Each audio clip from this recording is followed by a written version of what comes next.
Peace. What's good? How y'all doing? Today is technically Saturday, September 3rd, 2022, but I have a story about that. But before I get to that, I pray that this message reaches you all in the best of health, spirit, and mind. I am doing well, even though I am irritated with myself. So let me give you guys a quick backstory. I just recorded an hour and 16 minutes worth of content. And I'm going to show this to you just to prove it because either by a professional error of my own or by a glitch in the matrix, as you can see here, it's 1 hour and 15 minutes total time. This was my headline news episode 3 recording that I started at 11 o'clock at night and finished somewhere after midnight, right? So I had to wait for it to download, et cetera, et cetera. Why did the first 24 minutes, as you can see me scrolling through the video here,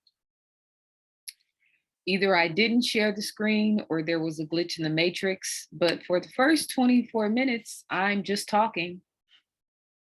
Then he certainly should not be representing the United States.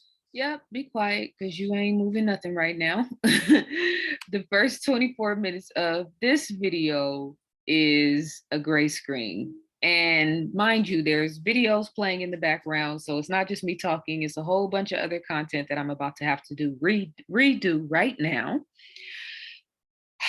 Woosah. Okay, let me bring my screen back up. I am fasting and I'm currently on today's day 1, but my mind is definitely moving really fast. So this could have totally been a slip of the wrist accident on my behalf or a glitch in the matrix because I've had plenty of glitches in the matrix. I don't know what happened, but I'm going to reshare my screen. I had the choice of sitting down and redoing this first portion of the video tonight or this morning because it's now officially 1:15 a.m. or waiting until the morning and just reshooting this part of the video. But because I am fasting, I really don't know what my temperament's going to be like in the morning. And I still have the energy to do it tonight. And I feel like I'm kind of on a roll. So I'm just going to go ahead and reshoot this tonight. I also had the option of going into iMovie, uploading the footage, taking the audio from that first part, adding in the specific videos and all of the content into iMovie, and that would have turned into another probably 2 to 3 hour project, from the editing process to the saving, downloading to the re-uploading. And I said I don't want to do all of that, so I'm just going to refilm it. So here we are. Welcome to Headline News with ZaZaAli. This is episode 3 of my weekly news segment highlighting local, national, and global events, particularly those being censored by mainstream media. Headline News with ZaZaAli will air every Friday exclusively on the ZaZaAli.com private membership channel. And I'm just going to take a quick sip of tea because there was no way my voice was going to get through this. This is my 3rd video of the day. I posted the fasting video on YouTube earlier, and then I also posted a video called The Effortless Way on the membership channel. So this is video number 3. The original video was 1 hour and 16 minutes. So I'm on a roll and I'm going to get through this, and I'm going to go quickly, especially because I'm fasting.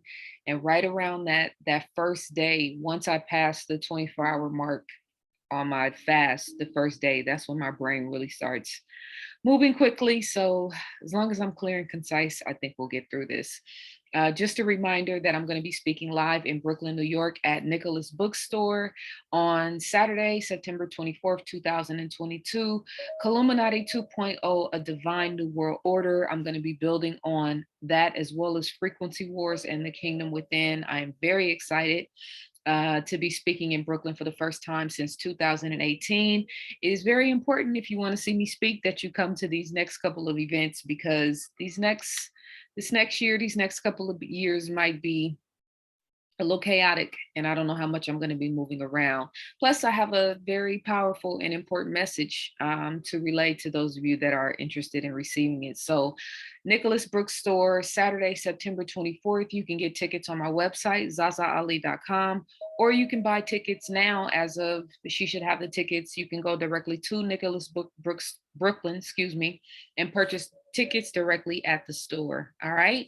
And then I am going to also be speaking in Atlanta at Gallery 992 Saturday, October the 1st. You want to get tickets for that, you can also get those on my website or click the link in the description and it'll take you right to the tickets. All right. Last but certainly not least, this content, which is the headline news series, is going to be a weekly series that's featured on my website, my private membership channel. I'm going to share the first portion of this video on YouTube, and then the second half of it, as well as the full video, is going to be available on my YouTube channel. So this is a featured series and segment for my membership channel. But I also am going to be highlighting, these episodes on YouTube as well. And this is good specifically because the second half of this video is things that I can't even speak freely on YouTube or social media at this point. So it's kind of, the situation has definitely opened the door for me to start transitioning to my website to be able to be able to speak freely. But the membership channel hosts weekly exclusive headline news and Ask Me Anything weekly segment, extensive library of content that features an emphasis on spirituality, mindfulness, and overall well-being. ZaZaAli.com for more information on that. So let me take a breath. So that this next video starts in sequence. And let me just go back and make sure that I'm sharing the right page again, because I'll die if I'm not, if I have to go through this again. Okay, all right, cool. Too much of what's happening in our country today is not normal. Donald Trump and the MAGA Republicans represent an extremism that threatens the very foundations of our republic. Now, I want to be very clear up front. Not every Republican, not even the majority of Republicans are MAGA Republicans. Not every Republican embraces their extreme ideology. I know, because I've been able to work with these mainstream Republicans. But there's no question that the Republican Party today is dominated, driven, and intimidated by Donald Trump and the MAGA Republicans. And that is a threat to this country.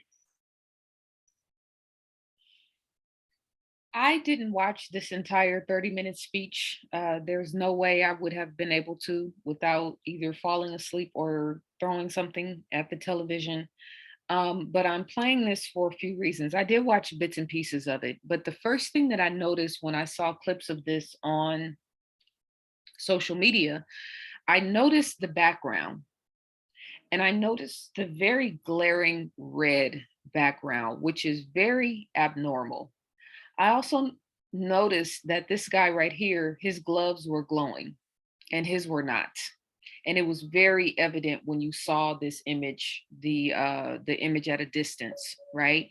But this image, I was trying to figure out, it was something in my subconscious mind. I can remember this imagery very clearly and very distinctly, but I couldn't put my finger on it until I was reading in the comments of, wherever I was watching this video, and someone in the comments mentioned V for Vendetta, and then immediately I was reminded of the imagery from V from Vendetta, and not only that imagery, but also Nazi Germany type symbolism, and I'll talk about that in just a second. But Biden shocks viewers with hellish background and polarizing speech.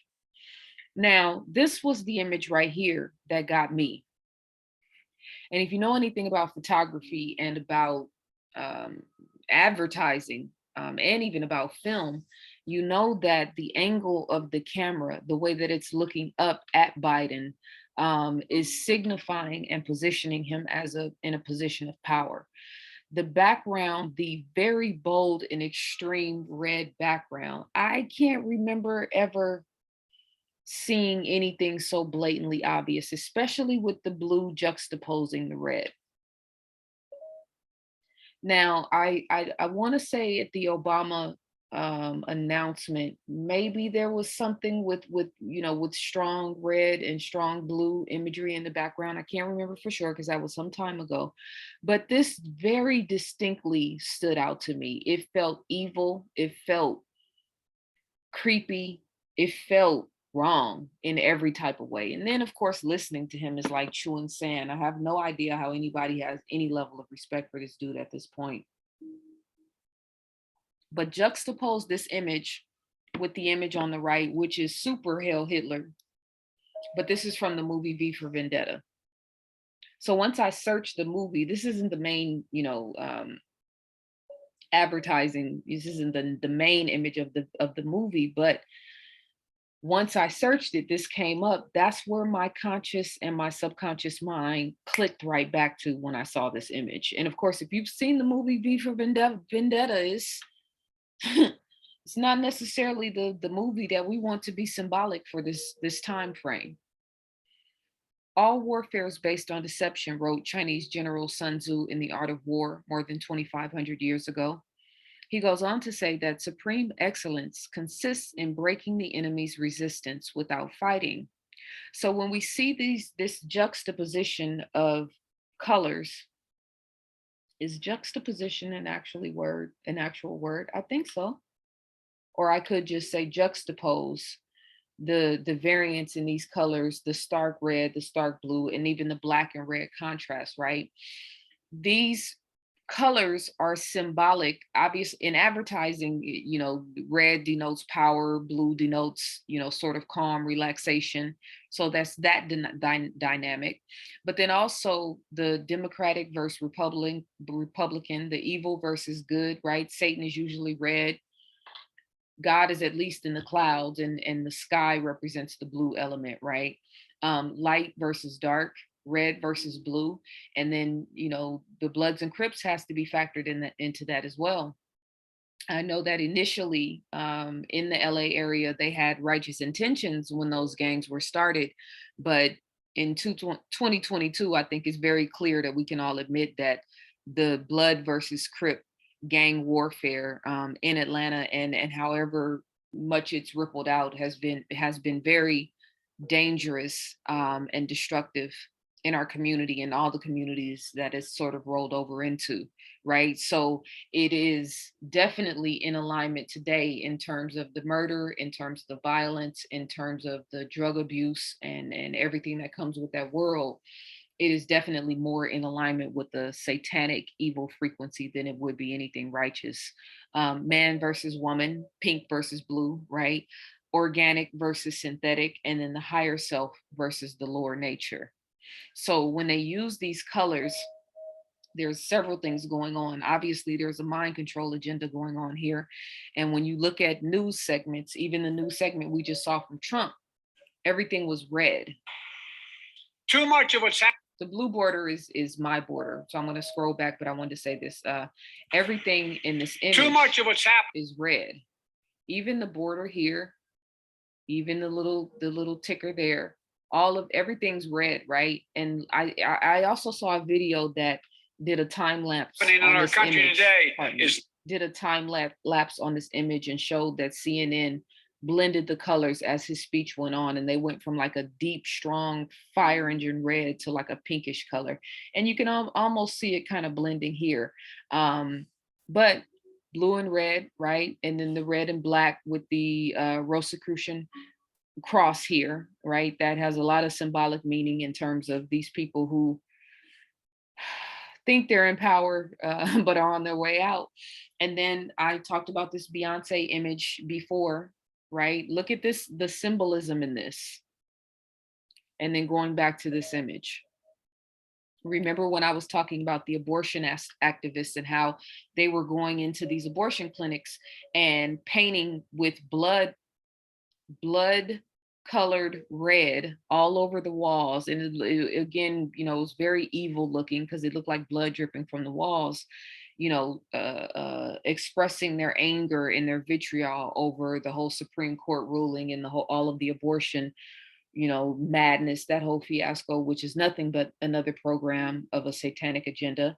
And so here we see Beyonce representing the stark contrast of the black and red, riding the pale horse, which is thoroughly discussed in Revelations, as well as the one of the images from The Handmaid's Tale, which I've talked about in previous videos as well, and then also Kendrick Lamar and his recent performances at a festival, I believe the Live Wire Festival, if I'm not mistaken, in Europe.